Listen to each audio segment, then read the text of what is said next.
আসসালামু আলাইকুম রহমতুল্লাহি ওয়া বারাকাতুহু। আলহামদুলিল্লাহি ওয়াহদাহু ওয়াসসালাতু ওয়াসসালামু আলা মান লা নাবিয়্যা বা'দাহু, আম্মা বা'দ।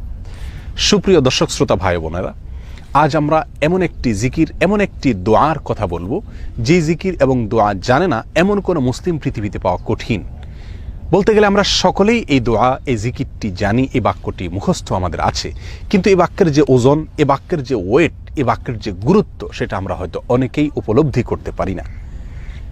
মুস্তাদরাক হাকিমে আবু সাঈদ খুদরি রাদিয়াল্লাহু তাআলা আনহু থেকে বিশুদ্ধ সূত্রে বর্ণিত এক হাদিসে নবী করিম সাল্লাল্লাহু আলাইহি সাল্লাম ইরশাদ করেছেন, একবার আল্লাহর নবী মুসা আলাইহিস সালাতু ওয়াস সালাম আল্লাহর কাছে দরখাস্ত করলেন, আল্লাহর কাছে আবেদন পেশ করলেন।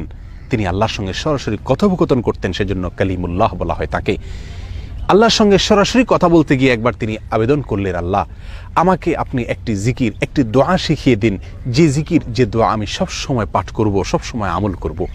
আল্লাহ সুবহানাহু ওয়া তাআলা তখন মূসা আলাইহিস সালামকে বললেন, কুল লা ইলাহা ইল্লাল্লাহ, হে মূসা আপনি লা ইলাহা ইল্লাল্লাহ এই দোয়াটি সবসময় পাঠ করবেন, এই জিকিরটি সবসময় পাঠ করবেন, এটা আপনাকে আমি দিলাম। মূসা আলাইহিস সালাম কিছুটা আশ্চর্যান্বিত হয়ে আল্লাহ সুবহানাহু ওয়া তাআলাকে বললেন, আল্লাহ লা ইলাহা ইল্লাল্লাহ এটা তো এমন একটি বাক্য, এমন একটি জিকির, এমন একটি দোয়া যেটা সকলেই বলে, সব মানুষই বলে। আমি তো আপনার কাছে স্পেশাল কোনো দোয়া চেয়েছিলাম, বিশেষ কোনো দোয়া চেয়েছিলাম। আল্লাহ সুবহানাহু ওয়া তাআলা তখন মূসা আলাইহিস সালামকে বললেন, হে মূসা, যদি সপ্ত আসমান, সপ্ত জমিন এবং এই দুইয়ের মধ্যে যা কিছু আছে সব কিছুকে, আল্লাহর অস্তিত্ব ছাড়া বাকি সব কিছুকে যদি একটি পাল্লায় রাখা হয়, একটি হাতে রাখা হয়, আর লা ইলাহা ইল্লাল্লাহ এই বাক্যকে যদি অপর হাতে, অপর পাল্লায় রাখা হয়, তাহলে লা ইলাহা ইল্লাল্লাহর পাল্লা ভারী হবে। এত ওয়েটফুল এই আমল, এত ওজনী এই আমল, এই জিকির। অর্থাৎ আল্লাহ সুবহানাহু ওয়া তাআলা মূসা আলাইহিস সালামকে যে বার্তা দিলেন সেটি হলো, লা ইলাহা ইল্লাল্লাহর চাইতে ওজনী, এর চাইতে ওয়েটফুল, এর চাইতে ভারী, এর চাইতে শ্রেষ্ঠ, এর চাইতে মর্যাদাপূর্ণ কোনো জিকির আল্লাহর জমিনে আর নাই।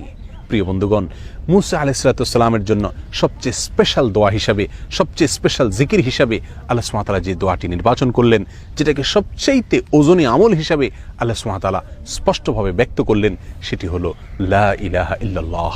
অথচ এই লা ইলাহা ইল্লাল্লাহ এটাকে আমরা খুব সাধারণ একটি জিকির মনে করি, খুব সাধারণ একটি দোয়া মনে করি, আমরা বিশেষ আমল খুঁজে বেড়াই। অথচ এর চাইতে বিশেষ, এর চাইতে স্পেশাল কোনো আমল আল্লাহর জমিনে আর হতে পারে না। জিকিরের মধ্যে যত জিকির আছে, যত দোয়া আছে, যত আমল আছে, সমস্ত জিকিরের ভিতরে সবচেয়ে শ্রেষ্ঠ, সবচেয়ে ওজনী আমল, সবচেয়ে ওজনী জিকির হলো এই লা ইলাহা ইল্লাল্লাহর জিকির। মিজানের পাল্লায় কিয়ামতের দিন যখন আমার নেকামল মাপা হবে, তখন আমার নেকামলে শুধুমাত্র লা ইলাহা ইল্লাল্লাহ এর আধিক্য যদি থাকে, তাহলে ইনশাআল্লাহ আমার নেকামলে পাল্লা অনেক বেশি ভারী হবে। আসুন, চলতে ফিরতে, উঠতে বসতে, অবসরে, কাজের ফাঁকে সব সময় মুখ থেকে, অন্তরের গভীর থেকে লা ইলাহা ইল্লাল্লাহ উচ্চারণ করতে থাকি। অন্তর পরিষ্কার হয়ে যাবে, অন্তরের ময়লা দূর হবে, অন্তরের পেরেশানি দূর হবে, অন্তরে আল্লাহ সুবহানাহু ওয়া তাআলার প্রতি আস্থা বাড়তে থাকবে, ঈমান বাড়তে থাকবে। এবং লা ইলাহা ইল্লাল্লাহ এই জিকির আমরা যত বেশি করব, তত বেশি সৃষ্টি জগতের অন্য সব কিছু আমাদের কাছে তুচ্ছ মনে হতে থাকবে। সব কিছুর হারানোর কষ্ট আমরা ভুলতে থাকব। আল্লাহ সুবহানাহু ওয়া তাআলার কাছে আমরা খুব বেশি নৈকট্য অর্জন করতে পারবো। আসুন বলতে থাকি বেশি থেকে বেশি, অন্তরস্থল থেকে ঈমানের সঙ্গে লা ইলাহা ইল্লাল্লাহ।